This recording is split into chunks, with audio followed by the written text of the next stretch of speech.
Il y a quelques années, une voyante m'avait annoncé que j'allais connaître un certain succès de librairie avec un ensemble de 4 ouvrages. Et je pense qu'on en est là aujourd'hui, quelques années plus tard, avec ce que j'appellerais une tétralogie. J'ai déjà évoqué la question à propos de ce que j'appelle les syncrétismes.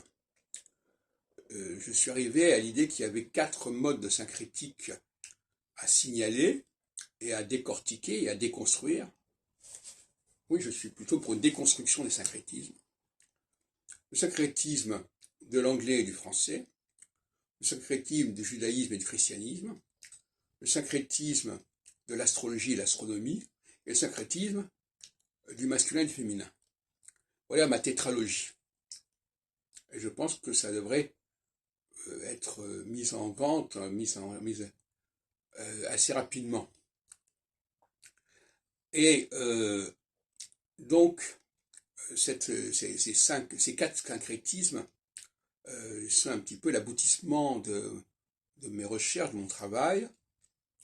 Le syncrétisme français-anglais, c'est évidemment le fait que l'anglais est une langue syncrétique par excellence, et donc qui n'a pas de cohérence interne valable.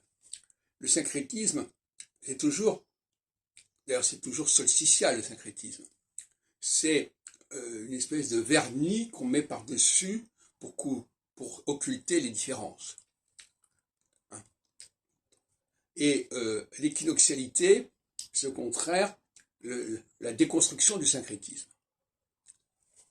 Alors il y a le cas de l'astrologie et l'astronomie. Actuellement, nous avons une astrologie qui est syncrétisée par l'astronomie, c'est-à-dire qui n'arrive pas à se démarquer de l'astronomie, et qui donc est engoncée, qui est une inflation de données. Aujourd'hui, on voit des gens qui vous parlent des astéroïdes, voilà, j'ai Pallas ceci, j'ai Cérès cela, etc. Et donc ça, c'est une astrologie complètement obèse, complètement défigurée. Et puis, il y a le masculin et le féminin, évidemment, avec une idée assez vague de ce qui distingue l'homme de la femme.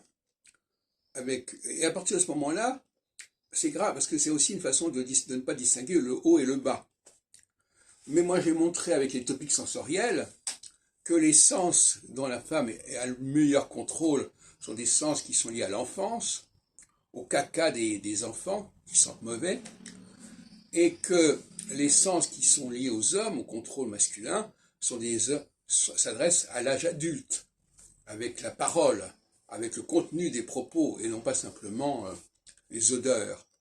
Et je disais l'autre jour que les femmes ont une certitude concernant les odeurs, c'est quelque chose de fondamental, c'est leur surmoi majeur, et qu'elles ont beaucoup moins de certitude concernant les propos plus ou moins délirants, plus ou moins aberrants que les uns et les autres peuvent tenir. L'autre jour, je parlais de l'office du Shabbat, et effectivement, quelqu'un qui a une certaine exigence de la parole ne peut pas laisser passer n'importe quoi lors d'un office du Shabbat. Bon, donc il y a quelque chose là qui ne va pas, et les femmes sont beaucoup plus en affinité avec la solsticialité et les hommes avec l'équinoxialité.